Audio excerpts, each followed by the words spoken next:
आज आम्ही खास करून आज तुमच्यापर्यंत येण्याचं कारण सांगतो। आजपर्यंतच्या इतिहासामध्ये आपण पाहिलं की कडलास गावचं उमेदवार असल्याशिवाय कोरमच जिल्हा परिषद पंचायत किंवा कुठलाही कोरम पूर्ण होत नव्हता।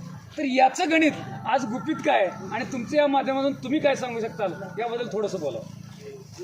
नमस्कार, मी फरजाना मुलानी। तर कडलास हे गाव नेहमीच राजकारणाच्या बाबतीत नेहमीच सक्रिय राहिलेलं गाव आहे आणि या गावाला उमेदवारी ही कोणत्या ना कोणत्याही माध्यमातून आजपर्यंत दिलेलीच आहे। पण आत्ता अशी परिस्थिती निर्माण झाली की जेव्हा सांगोला तालुका आघाडी निर्माण झाली त्यामध्ये जिल्हा परिषद गटासाठी शेतकरी कामगार पक्षाला उमेदवार द्यायचं असं ठरलं। सुरुवातीला पंचायत समितीला उमेदवार द्यायचं असं ठरलं होतं। त्यामध्ये आमचे समाधान भाऊ पवार यांची उमेदवारी आम्ही गृहीत धरून चाललेलो होतो। पण अचानक काय असं घडलं की जिल्हा परिषदला शेतकरी कामगार पक्षाला उमेदवारी घ्यायला लागली। त्यामध्ये आमचे नंदूभाऊ शिंदे यांच्या सुविद्य पत्नी संगीताताई शिंदे यांना उमेदवारी मिळाली आणि पंचायत समितीला उमेदवारी ही दीपक आबा गटांना मिळणार होती की त्यात ते नाव धनाजी पवार यांचं नाव निघालेलं आहे। जरी आमच्या गटाला उमेदवारी नसली तरी शेतकरी कामगार पक्ष हा गट जो डॉक्टर बाबासाहेब देशमुख यांनी दिलेल्या जो जबाबदाऱ्या आहेत, जे काम आहे ते मनापासून पार पाडत आहे आणि त्यात समाधान भाऊ पवार असतील, नितीनदादा गव्हाणे असतील किंवा इतर आमचे शेकापचे ज्येष्ठ पुढारी असतील तर त्यांच्या माध्यमातून आम्ही आमच्या परीनं होईल तेवढं सगळ्यात जास्त मतदान करून घेण्याचा प्रयत्न करणारच आहे। आणि कडलास गटातील कडलास हे सगळ्यात मोठं लोकसंख्या असलेलं जवळजवळ 7,500 मतदान आहे या गावात। त्यामुळे सगळ्या गटाचं लक्ष हे कडलास गावाकडे आहे आणि या गावातून आम्ही नक्कीच सांगोला विकास आघाडीला भरघोस मतदान देऊ, लीड देऊ अशा आम्ही मुद्दा होता की कडलास गाव उमेदवारीनं मोकळं ठेवलेलं नाही, तुम्ही मोकळं का ठेवलं असा विचार केला।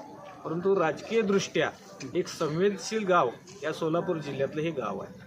आम्ही सध्या आमच्यावरती जो स्वर्गीय आबासाहेबांचं विचारला आहेत आमच्या हृदयामध्ये आहेत, आम्ही एक थोरल्या भावाची भूमिका निभावतो। तन मन धन एक करून शेतकरी कामगार पक्षाचा कार्यकर्ता इथं काय करतोय आणि निश्चितपणानं तुम्हाला 9 तारखेला पेटीमध्ये दिसेल की अतिशय चांगल्या प्रकारचं मतदान या कडलास गावातून आम्ही युती महाविकास आघाडीचे जे उमेदवार आहेत त्यांना आम्ही करू। मला उमेदवार मिळालेले आहेत हे संगीताताई शिंदे म्हणजे नंदूभाऊंची पत्नी, म्हणजे नंदूभाऊ हा एक चळवळीतला आणि गरीब घरातला कार्यकर्ता आहे आणि तो शेतकऱ्याला जो जिल्हा परिषदेच्या काय स्कीमा आहेत ते 100% गोरगरीब जनतेला नक्की म्हणजे त्यांच्या पूर्ण करतील अशी आम्हाला गॅरंटी आहे। म्हणून आम्ही त्यांचं काम आबाजा गट आणि म्हणजे आम्ही पक्ष पार्टी का कुठली म्हणणार नाही, एक सांगोला विकास आघाडी तयार केलेली आहे आणि ह्या आघाडीचं काम दोन्हीही आमच्या हे जे आबाजी आणि आमचे कार्यकर्ते पाळतील आणि 100% विजय नक्की होईल असे आम्हाला विश्वास आहे। वरती दीपक आबा आणि आबासाहेबांचंच वर्चस्व या गटावरती आहे, त्यामुळे इथं शंका बाळगायचं कामच नाही। 100% विजय हा नक्की होणार आहे। या सध्याच्या जिल्हा परिषद पंचायत जी कामं निवडणुकीत नंतर व्हायला पाहिजे होती ती निवडणुकीच्या आधी समोरच्या उमेदवाराकडून केली जात आहेत। खरं तर हे गाजर आहे, हे असे ठेकेदार उमेदवार आहेत त्यांच्याकडून काहीच अपेक्षा नाही।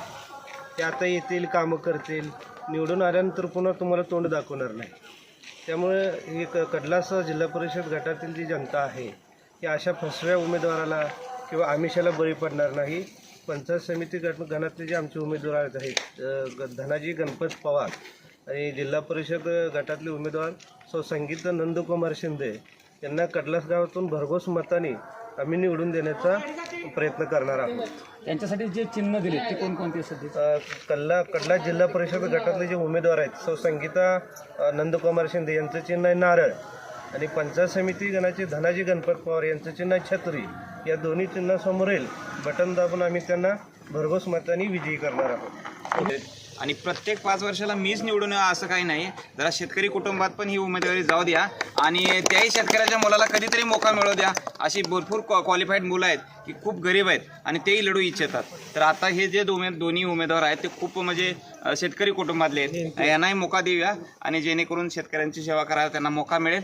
आणि आमचे या कडलास गटातून खूप सारं मतदान देऊन आम्ही भरघोस मताने त्या दोन्ही उमेदवाराला निवडून देऊ 100%. प्रत्येकाने आपलं आपलं मतदान करणं गरजेचं आहे आणि प्रत्येकानं घरची ती पूर्ण ज्याचे घरची मतं आहेत त्यांनी स्वतः जाऊन स्वखर्चाने जाऊन मतदान करावं एवढीच अपेक्षा आहे आणि लोकशाही जिवंत ठेवावी.